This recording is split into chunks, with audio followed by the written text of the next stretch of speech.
أعوذ بالله من الشيطان الرجيم بسم الله الرحمن الرحيم كنتم خير أمة أخرجت للناس تأمرون بالمعروف وتنهون عن المنكر صدق الله العظيم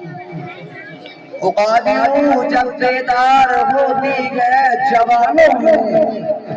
اقادیوں جب بیدار ہوتی ہے جوانوں میں نظر آتی ہے ان کو اپنی منزل آسمانوں میں نہیں تیرا نسیمن قصر سلطانی کی گنبد پر نہیں تیرا نسیمن قصر سلطانی کی گنبد پر تو شاہین ہے بسیرا کر پہاڑوں کی چٹانوں حاضرین انجمن اور حرم صاحبان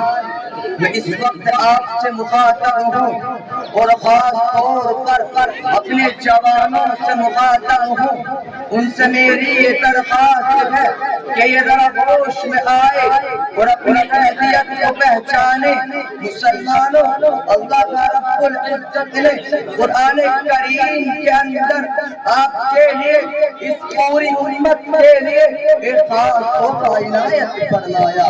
وہ ہے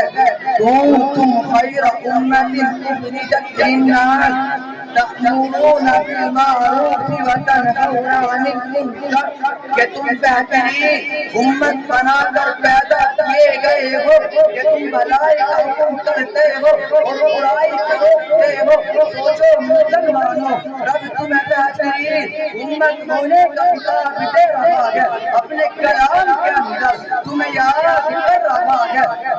لیکن تم کو کیا ہو گیا کیوں تم دین محمدی کی بغاوت کر رہے ہو نبی کی شریعت سے منہ چھپا رہے ہو دین محمدی سے منہ پھیر رہے ہو او لوگو میرے نبی نے تو سر پر ٹوپی رکھی تھی میرے نبی نے تو سر پر اپنا بنایا تھا میرے نبی نے تو چہرے پر داڑھی رکھی تھی آج گلیوں میں جاؤ مسلمانوں کے چہرے کے اوپر داڑھی موجود نہیں جائے بات تم نے کتابوں میں نہیں پڑھی علماء سے نہیں سنی اپنے باپ دادا سے نہیں سنی جب تمہیں پتا ہے کہ نبی کے چہرے کے اوپر داڑھی موجود تھی اس داڑھی میں کیا کرتے تھے آقا اس داڑھی کے 20 سال سفید اور باقی کالے تھے ارے میں قربان ہو جاؤں آقا کی اس عظیم داڑھی پر جس پر فرشتے ناز کرتے تھے جس پر فرشتے رشک کرتے تھے کیوں تو نے حضرت یوسف علیہ السلام کی داڑھی کو دیکھ کر اپنے ہاتھ کاٹ ڈالے تھے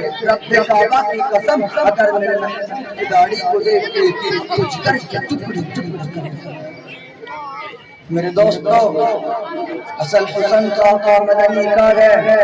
یہ جو جوڑا کا جہان اپنے اوپر حسن کی نعمت رکھتا ہے مسلمان اور آدمی بھی اس نبی کا کلمہ پڑھتا ہے دل میں بھی پڑھتا ہے اور پھر قبر میں جواب دینا ہے کہ یہ نبی کون تھا پھر میدان حشر میں اسی کے ہاتھ سے ہوتے کوثر کا پیالہ لینا ہے لیکن سرائی کی دکان پر جاتا ہے اس طرح اٹھاتا ہے داڑھی مجاتا ہے داڑھی کٹاتا ہے نالی میں بہاتا ہے پیشاب میں بہاتا ہے کہاں گئی تیری غیرت کہاں گیا تیرا ایمان کہاں گیا تیرا جذبہ تجھے انگریز کی شکل اچھی لگی نبی کی شکل سے تجھے نفرت ہے آج ہمارے یہاں یادی سے لے کر شہری تک کیچ لے کر داڑھی کٹانا شروع ہو جاتا ہے وہ لوگوں کیا تمہیں میرے نبی کی شکل سے نفرت ہے کیا تمہیں مدنی کی وہ شکل جسے دیکھنے کے لیے جبرائیل زمین پر اترا کرتے تھے فرشتے سرمایہ لگایا کرتے تھے کیا تمہیں اس کو شکل سے پیار لگی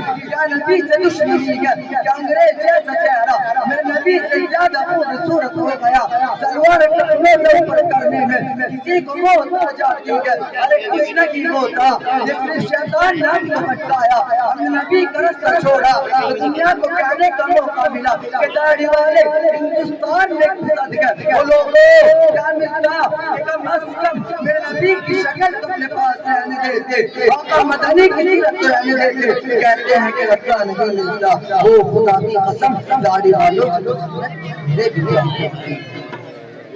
ارے تم کیا سمجھو گے اس داڑھی کو؟ تمہیں تو داڑھی چھوٹا کرانے میں مزہ آتا ہے کہ بیوی کی نسلوں میں اچھا بنیں گے۔ وہ لوگوں کیا تمہیں نبی کی شکل سے نفرت ہے؟ وہ نبی کے روزے بنا بنا کے محبت بناتے پڑھنے والوں، نبی نے تو تمہارے خاطر روزوان ہو کر دیکھا تھا، نبی نے تو تمہارے خاطر اپنا چہرہ زخمی کرایا تھا، راتوں کو سوئے نہیں۔ اللہم امتی امتی کہتے چلے گئے۔ او امت والو، میں تمہیں نبی کی شکل اچھی لگی، نبی کا لباس اچھا لگا، ہر کسی کو ہیرو بننے کا شوق ہے۔ ارے میں کہتا ہوں کہ اگر انگریز کو زبان مل جائے تو وہ بھی انگریز کی شکل پر نفرت بھیجے گا، لعنت بھیجے گا۔ آج جس کی شکل تم بناتے ہو تو انگریز آپس میں شرطیں لگاتے ہیں۔ میں اپنی تقریر کو چند باتوں پر ختم کرنا چاہتا ہوں۔